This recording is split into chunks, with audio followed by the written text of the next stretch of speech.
Hello, everybody. It's good to have the opportunity to be with you here today.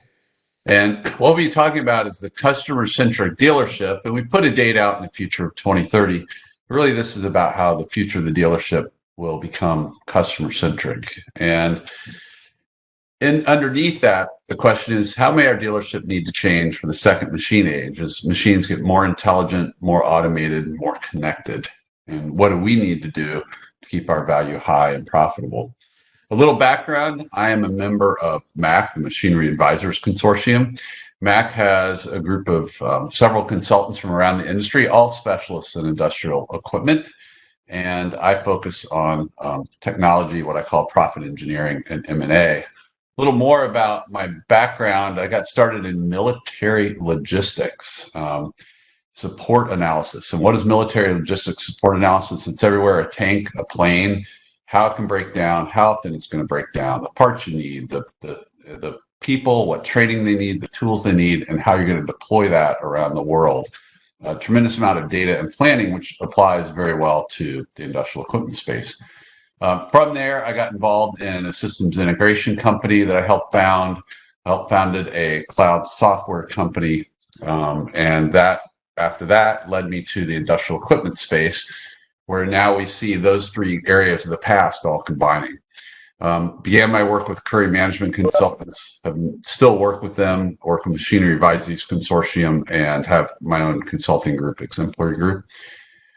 Work across a variety of about 8 different industries, show a few here: material handling, power generation, power backup, HVAC, construction equipment, ag, and modular buildings are some of the areas that I've been in. That said, I'm going to start today with just a quick view of the traditional equipment dealer and then talk about 3 steps that the dealers might be able to take to begin to bridge to the future. The traditional equipment dealer, the model is based on sales of equipment that builds absorption through service, parts, and rental to their customers. And that breaks into A, B, and C, D customers that we have seen in the past. And there's a lot of data and a tremendous amount of information on here in terms of how to go about building a profitable, growing equipment dealer. What I'd like to talk to you about today is this idea of the customer-centric dealer of the future. Some of the things coming in the future are a potential threat to a dealer. There's also a potential opportunity as new software comes available, new data becomes available, equipment becomes more connected and smarter. What's the role of the dealer? And my theory is that that role will be one that will be enhanced by the dealer beginning to look at and evaluate and offer 3 new functions: customer support, integrated solutions, and customer success. And today in the webinar, I'll take some time and unpack each of these and go into them a little bit more. So starting in that order, let's start with some customer support. In customer support, the very first thing is, what's the difference between service and support? And in many ways, what we see is that they're really very similar. I want to identify a few differences in the way I define them for this conversation. With service, equipment gets serviced, and typically a truck rolls. Either a truck rolls into the field or a truck rolls into the shop. And once that truck rolls, billing occurs. Now, you can have total maintenance and repair or preventive maintenance contracts like that. But in general, it's tied to that technician and how their utilization, your billing efficiency, and that leads to your profitability. When I go over to the IT space and hardware and software, that typically is what's called support. And one of the big differences is that, particularly in software, if I'm doing support, I want people to help themselves as much as possible, to look up articles or videos or talk to the community. And part of the reason why is I get paid whether I'm talking to that customer or not. So it makes the customer feel like they got better answers faster, and I make more money if they get support on their own. And we'll talk a little bit more about that. But what we're going to see in this industry is, and you're already seeing it in many ways, that the idea of traditional service and support are going to merge, and there's going to be a new element that forms. It'll be different than IT, but it'll be different than service today. And it also probably means that your dealership is going to have to learn to speak and work with IT and software people. And looking at that, then, if I look at this more as a support of technical systems, there's three T's that come about as a foundation as you begin to consider support. One is the idea of triage, and like an ER, in support, one of the first steps is to effectively triage the call. And where does it go? Can I solve it right here? Can I point them toward self-help? Is it need to go to what type of person in the organization, and how do I get that routed quickly and efficiently? The second part is support ticketing. It's a little bit different than service tickets. In support, we want to ticket every interaction, every request, even if it's comes from, regardless of where it comes from and what happens. In that, a lot of times the support and the diagnostics can be back and forth remotely. And so that ticket helps manage and monitor that. The ticketing is also very important because in a software environment, many times the problem will go back to the software developer as opposed to the reseller or dealer.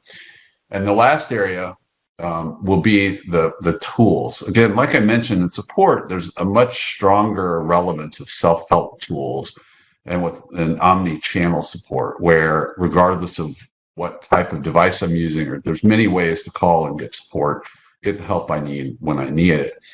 And those tools are ones that become very important. We'll see that your systems today will begin to bridge this in many ways, and that we'll want to begin to work on those now. So if you don't have your technicians using mobile apps, then you want to begin to do that and get those into place. If you don't have ways that people can begin to track all the calls, or you know how to do triage, it's a time to begin to look at how do I build that, and how to understand how IT support works versus just equipment service. One of the other critical factors in support is the idea of multi-level support. In some ways, we see that now, where I may have a master technician versus somebody who's newer, and they help them out. Once we get into this type of environment where you can have software, hardware, and equipment all integrated, now I need the ability to know, do I route this to a software specialist? Do I route it to a hardware specialist, to an equipment? Do I route it over to traditional service and equipment? Do I need somebody who can go in and figure out what the problem is, if it could be any of those? So that's one of the things that we want to make sure that we get set up and have in place. So that's one where, going back to that and looking at that, that's how we want to look at support and what we have in terms of support. And so that's something that we're going to want to put into place and have when we go to support, is how's this going to change our organization? What are we going to set up? Are we going to layer this into our service? Is it going to be separate from our service? How will this be structured? That's a question that's going to come up and begin to be more relevant as you move through the evolution of equipment that you deal with. The next one here is integrated solutions. So as I look toward integrated solutions, the first thing I wanted to talk about was other industries. And going back to that second company that I was with, when we started, we sold hardware, and we made virtually all of our money on the hardware. And that was our goal, was to go out and sell hardware. Then as it evolved, the hardware margins fell. We couldn't make enough money on it. So we began to sell software that linked to the hardware. And in some ways, I see this beginning to happen in the equipment industry. It's not always clear where software vendors will want to go through dealers for their software, where they'll go direct. So it's an unknown question at this point. But software can be very profitable. And in the software, I use Microsoft as an example here. Microsoft has partners that get involved, and they may do several different things. They may install the software and help get it up and running. They may support it, but they also offer a lot of services. So they help customize it. They help you learn it. They might write applications for it. And that ties to the third box, which is the services-centric organization. And if you think about it today, you as an equipment dealer are already service-centric. So if you think of what's happening in the aftermarket, parts is service-centric, service is obviously service-centric, And it's something that gives you the opportunity to make money on those services.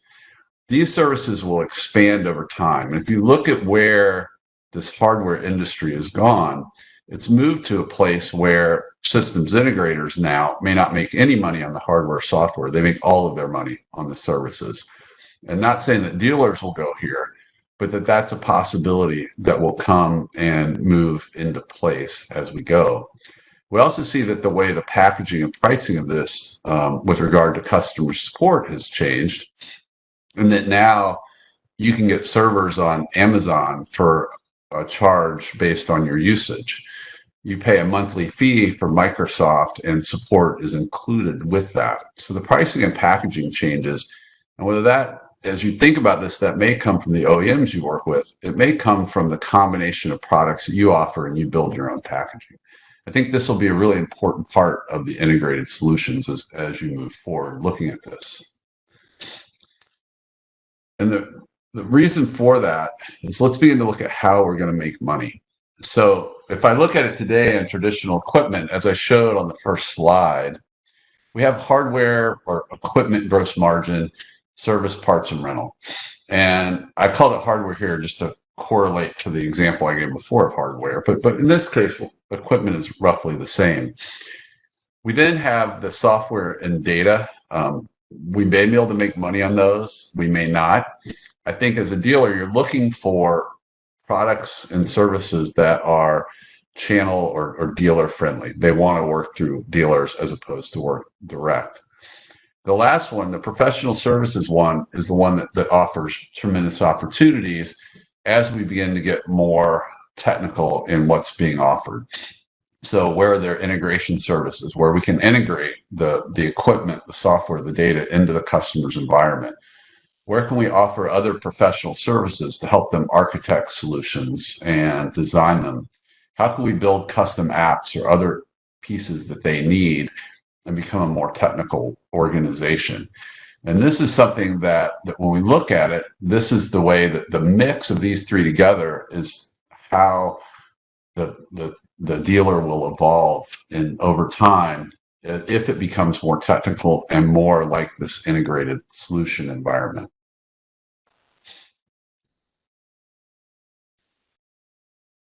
That then comes to a question: well, what advantage do I gain if I have the integrated solutions? And I think that one of the keys here is that integrated solutions are very important because they do three things.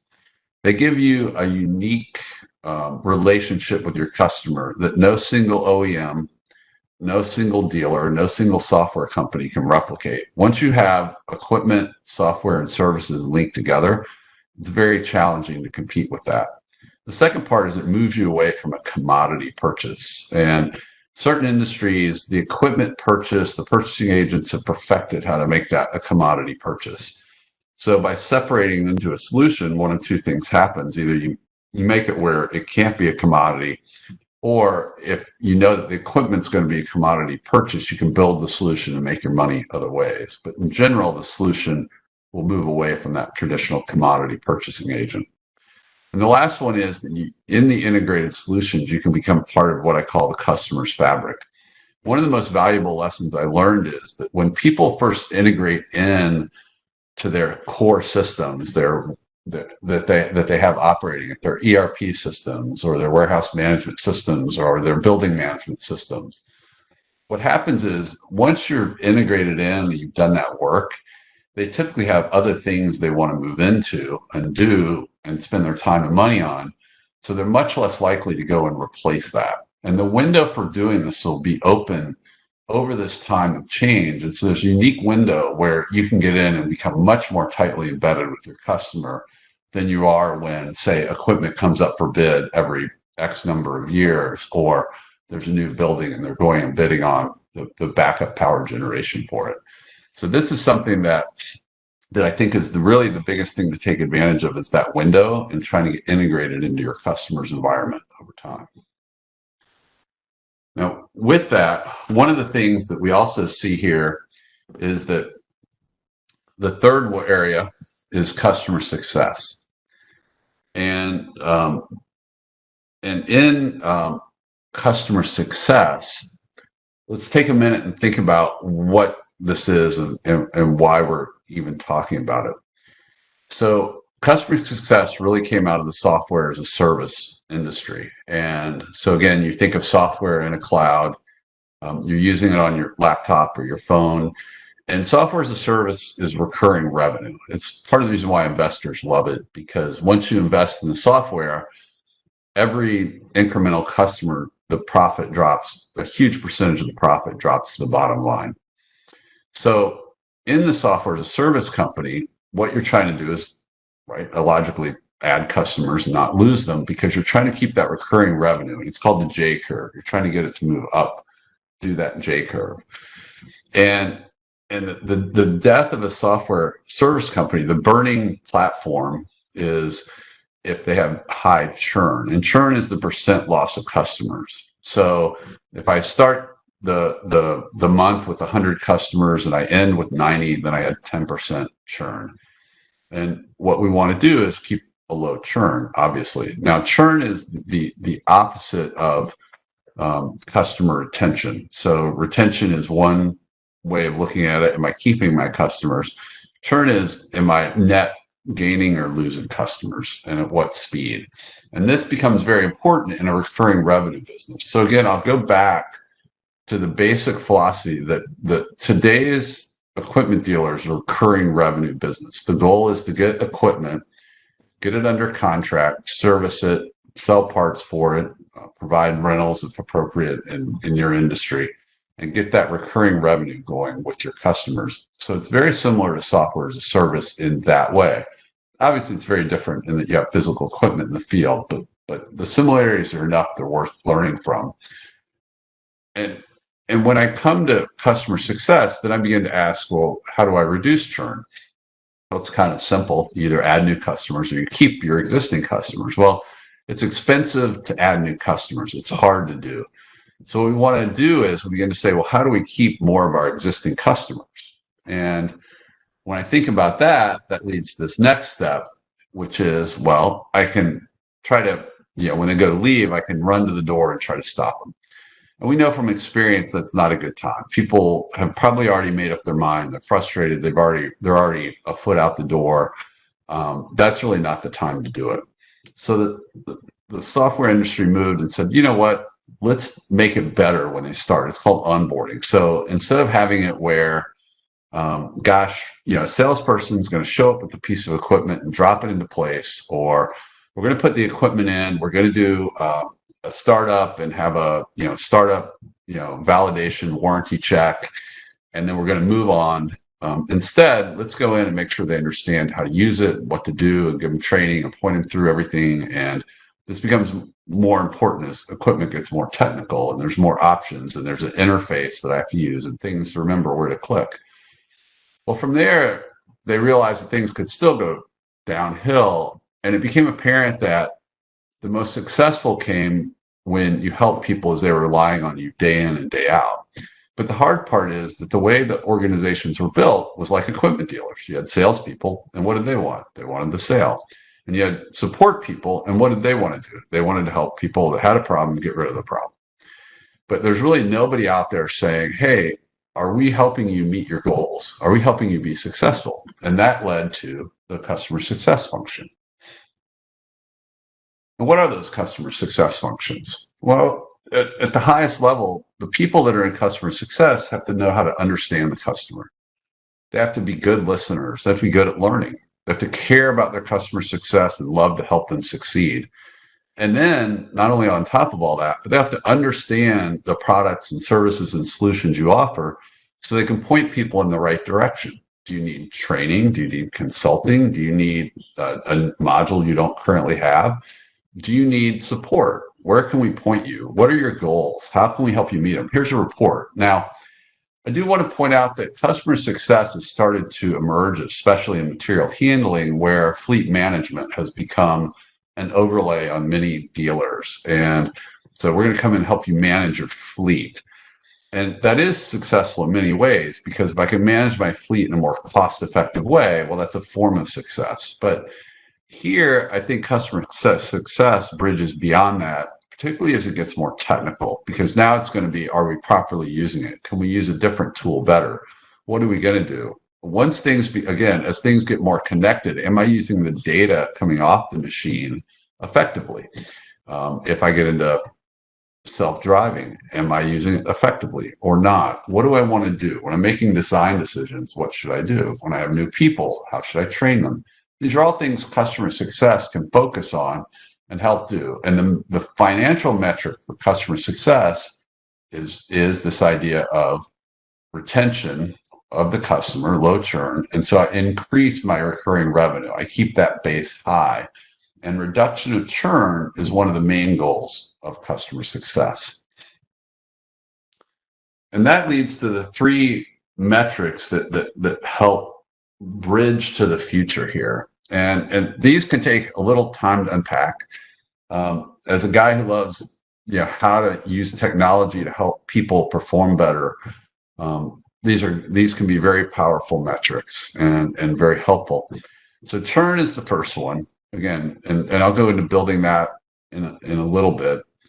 Customer lifetime value is the next one, because that's really the cornerstone of many of the decisions and the strategy that we want to build, is how do we increase customer lifetime value and how do we get the highest percentage of customer lifetime value that we can. And the last one is integrated solutions to equipment sales ratio. And the point of this one is sort of, am I selling things that help me more tightly integrate with the customer and make me unique? Or am I selling equipment that, is basically alone and in theory, somebody could go online and look at and hit the buy button? So we want more integrated solutions over time. Let's look at churn for a minute. So churn is one that the total number of customers that are lost in a period over the total number at the start of the period. It can also be done by revenue. And doing it by revenue is important because I'm sure many of you are familiar with the idea of the ABCD customer breakdown, where the A customers are 40% of your revenue, typically somewhere between 3 and 8% of the total number of customers. Well, if I lose an A customer, by customer churn, it looks like a very low number. By revenue churn, it would be a very high number. So I'm trying to track both of these to get the overall health of the churn that I have. And so now what we have to do, though, and where industrial equipment is very different than a SaaS software company, is a SaaS software company may have two revenue buckets: monthly recurring software revenue and training. Where now, as an industrial equipment dealer, I have sales, I have service, I have parts, I have rental. I may have software subscriptions. I may have professional services now. I may have support fees. Well, I have to figure out, how do I go in and define this customer and what it looks like? What is a customer? If somebody bought $1 million of parts last year and they bought 1,000 this year, are they still a customer, or did I lose them? And these are the questions that we'd have to answer here and get in place. That would lead to this idea of customer lifetime value and the percent that I'm getting. So when I take customer lifetime value and I look at customer lifetime value, what we're doing is saying, hey, here's the total value per period and the total periods there are. Now, what's the value? Okay, the average purchase value, number of purchases, what am I doing? So if I'm paying for a quarterly planned maintenance, that could be one of the questions. I'm buying equipment, I'm replacing it. What goes into this becomes the customer lifetime value. And what we see in the industrial equipment space is there aren't a lot of new customers. There may be consolidation, but the customers that were there 10 years ago are largely the customers that are still there today. And so it's not something where there's a lot of organic growth that way and just the new customers. So what we want to do is understand, here's a lifetime value, and what are we getting of that? In that customer lifetime value, once we begin to calculate that and can measure it, a descending sales list, by the way, is one of the simplest ways to start here and begin to understand that.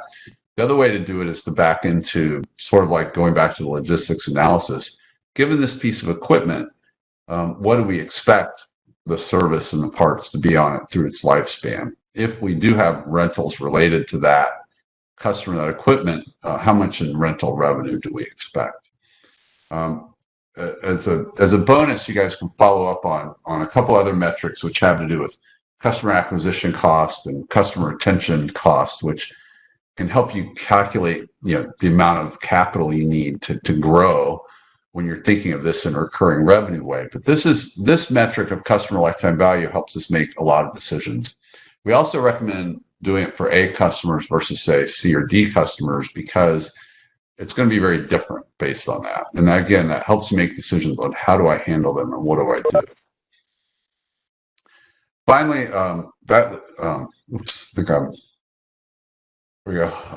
so one of the things that we have then, the last one is this integrated solutions to equipment sales ratio. Again, doing that by customer and revenue makes sense. And then what I like doing is just the number of customers that we have this way is a simple way to start, and the amount of revenue. I also like a recurring revenue ratio to understand not only, equipment services kind of the level one today, but where are we adding in support contracts or professional service contracts, software contracts, versus ones that have equipment sales only. And by looking at that, it begins to help us understand how we're building our recurring revenue base and how we're extending it beyond just equipment. So we're more tightly integrated with our customer. We have higher value with our customer, and we're stronger going into the future. As a summary, as equipment evolves, and this is kind of a wordy slide, but I put it here just for people to read as a follow-up. There's three functions we talked about today: adding customer support, adding customer success, and adding integrated customer solutions. And doing that gets you a tighter relationship with the customer, new sources of recurring revenue, and really a stronger foundation for what we'd say is the evolution and revolution of equipment that's underway. And finally, there's three metrics that help you bridge to the future: churn, customer lifetime value, and the integrated solutions to equipment sales ratio. But the simplest summary of everything is look first at this theory. Our customer success will be our dealership success. And by focusing there, we can figure out where will customer support, integrated solutions, and customer success help our dealership as everything evolves, or will it be other areas? And in that, this last part, when I talk about the evolution, is the mentality of evolution within your dealership will be one of the most critical ones. So as opposed to we have a technical person, it's that every person is technical. As opposed to we have, somebody who is a specialist in this type of smart machine, it's that we have a smart dealership that knows how to handle all of the smart equipment. And this last part is that we have to have a mentality and a culture of evolution. We don't know exactly where the future is going. So we're going to learn, we're going to try, we're going to evolve, we're going to keep what works, we're going to throw out what doesn't. We're going to work, if we're in peer groups, we're going to talk to them, work with others to understand how to move and develop faster so we can help our customer be more successful and help ourselves be more successful. So that's the basic summary. My last slide has some contact information if you'd like to get in touch and have more discussion. And otherwise, I would say that that's all I have for today. I don't know if there's any questions or anything, other conversation people would like to have, but open to that. Perfect. So I've just received a question. It says, do you see support being a direct bill or revenue generating from the customer retention cohort? Let me dissect that in a couple ways. Yes, I think that one of the most important changes for a dealership and for OEMs for that matter is figuring out how to bill for support versus service. Because one of the challenges I see today is I see service managers, service technicians, parts people on the phone answering questions that they can't bill for, but it's really support.